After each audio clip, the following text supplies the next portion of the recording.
CNG cylinder গাড়ির ভেতরে থাকা একটা বোম। কথাটা শুনেই হয়তো অনেকেই বলবেন এটা আবার কেমন কথা, কিন্তু একটু অপেক্ষা করুন। প্রতিদিন হাজার হাজার প্রাইভেট কার রাস্তায় চলছে সিএনজি কিংবা এলপিজি নিয়ে। কেউ জ্বালানি খরচ কমানোর জন্য সিএনজি করছেন, কেউ আবার এলপিজিকে বেশি সুবিধা মনে করছেন। আর যারা নতুন গাড়ি কিনছেন তাদের জন্য আরও তো বড় প্রশ্ন, গাড়ি কেনার পর সিএনজি করব নাকি এলপিজি? কোনটায় খরচ কম হবে, কোনটা গাড়ির জন্য ভালো, কোনটা তুলনামূলক নিরাপদ, আর কোনটাতে ভবিষ্যতে ঝামেলা কম? এই সিদ্ধান্ত নেওয়ার আগে একটা জিনিস অবশ্যই জানা দরকার। আপনার গাড়ির পেছনে যে গ্যাস সিলিন্ডারটা বসানো হবে সেটার ভেতরে আসলে কি থাকে এবং সেটি কিভাবে আপনার গাড়িকে চালায়। চলুন একদম শুরু থেকে বিষয়টা বুঝে নেওয়া যাক। সিএনজি সিলিন্ডার কেন এত আলোচনা? সিএনজি বা কম্প্রেসড নিউট্রাল গ্যাস হলো প্রাকৃতিক গ্যাস, যেটাকে অত্যন্ত উচ্চ চাপে সংকুচিত করে সিলিন্ডারের মধ্যে রাখা হয়। তাই শুরুতেই একটা কথা পরিষ্কার করি, সিএনজি সিলিন্ডার আসলে বোমা নয়, কিন্তু এটি যেহেতু উচ্চ চাপের গ্যাস বহন করে, তাই নিম্নমানের সিলিন্ডার, ভুল ইনস্টলেশন, ক্ষতিগ্রস্ত যন্ত্রাংশ কিংবা রক্ষণাবেক্ষণের অভাবে ভয়াবহ দুর্ঘটনা করতে পারে। অর্থাৎ সমস্যা শুধু গ্যাসে নয়, সমস্যা হতে পারে নিম্নমানের সরঞ্জাম আর মানুষের অবহেলায়। সিএনজি এর সবচেয়ে বড় সুবিধা কি? প্রথম সুবিধা, জ্বালানি খরচ কমানোর সম্ভাবনা। বিশেষ করে যারা প্রতিদিন অনেক কিলোমিটার গাড়ি চালান তাদের জন্য সিএনজি ব্যবহার করলে পেট্রোলের তুলনায় প্রতি কিলোমিটারে খরচ কম হতে পারে।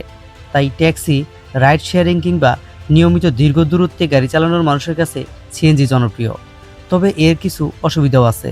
সিলিন্ডার গাড়িতে অতিরিক্ত জায়গা নেয়, গাড়ি ওজন বাড়ে, সব জায়গায় সিএনজি স্টেশন পাওয়া যায় না এবং অনেক সময় স্টেশনে দীর্ঘ লাইনে অপেক্ষা করতে হয়। আর পাওয়ারের বিষয়টা এখানে গুরুত্বপূর্ণ।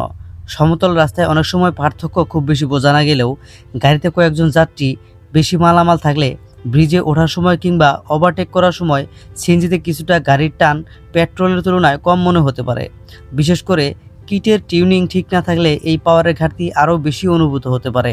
তাই যারা নতুন গাড়ি কিনছেন এবং নিয়মিত ভারী লোড নিয়ে গাড়ি চালাবেন তাদের শুধু মাইলেজ নয়, গাড়ির পারফরম্যান্স বিষয়টিও মাথায় রাখতে হবে। এবার আসুন এলপিজিতে। এলপিজি যা লিকুইড পেট্রোলিয়াম গ্যাস, গাড়িতে বিকল্প জ্বালানি হিসেবে ব্যবহার করা যায়। নতুন গাড়ি কিনে যারা এলপিজি করার কথা ভাবছেন তাদের জন্য বড় আকর্ষণ হলো সঠিক কিট ও সঠিক টিউনিং হলে পেট্রোলের তুলনায় জ্বালানি খরচ কমানো সম্ভব। আর পারফরমেন্সের দিক থেকেও ভালো মানের এলপিজি সিস্টেম সঠিকভাবে টিউন করা থাকলে অনেক গাড়িতে পেট্রোলের কাছাকাছি পাওয়ার ও ছোটল রেসপন্স পাওয়া যায়। ফলে ব্রিজে ওঠা, বেশি যাত্রী নিয়ে চলা বা ওভারটেক করার সময় গাড়ির টান অনেকের কাছে স্বাভাবিক মনে হতে পারে। তবে এখানেও মনে রাখতে হবে, এলপিজি মানেই সব গাড়িতে সিএনজি এর চেয়ে বেশি পাওয়ার এমন কোনো নিয়ম নেই। গাড়ির ইঞ্জিন, কিটের মান, ইনস্টলেশন, টিউনিং এবং গ্যাসের মান সব কিছুর উপরে পারফরমেন্স নির্ভর করে। কিন্তু এলপিজি এর ক্ষেত্রে নিরাপত্তাকে সবচেয়ে বেশি গুরুত্ব দিতে হবে, কারণ এলপিজি লিক হলে এটি বাতাসের তুলনায় ভারী হওয়ায় নিচের দিকে জমতে পারে। বদ্ধ জায়গায় গ্যাস জমে গিয়ে আগুন বা স্পার্কের সংস্পর্শে এলে ভয়াবহ দুর্ঘটনা ঘটতে পারে। তাহলে নতুন গাড়িতে সিএনজি করবেন নাকি এলপিজি? এখানে শুধু সিএনজি ভালো অথবা এলপিজি ভালো এভাবে সিদ্ধান্ত নেওয়া ঠিক হবে না।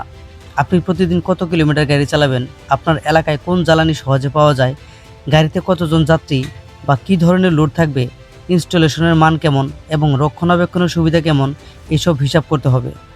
যারা প্রতিদিন অনেক বেশি গাড়ি চালান তাদের জন্য কম জ্বালানি খরচের কারণে ঘেঁষে যাওয়ার অর্থনৈতিক সুবিধা বেশি হতে পারে। আর যারা তুলনামূলক কম গাড়ি চালান তাদের ক্ষেত্রে কিট বসানোর খরচ, রক্ষণাবেক্ষণ এবং গাড়ি ব্যবহারের ধরন হিসাব করে সিদ্ধান্ত নেওয়া উচিত। অর্থাৎ শুধু ঘ্যাসের দাম দেখে নয়, আপনার গাড়ি কিভাবে ব্যবহার করবেন সেটা দেখে সিদ্ধান্ত নিন। এবার আসি সবচেয়ে গুরুত্বপূর্ণ বিষয়, স্বাস্থ্য। সিএনজি বা এলপিজি স্বাভাবিক অবস্থায় গাড়ির কেবিনে থাকার কথা নয়, কিন্তু কোথাও গ্যাস লিক হলে গাড়ির ভেতরে গ্যাস জমতে পারে। আবার ইঞ্জিনে জ্বালানি সম্পূর্ণভাবে না পড়লে কার্বন মনোক্সাইড তৈরি হতে পারে।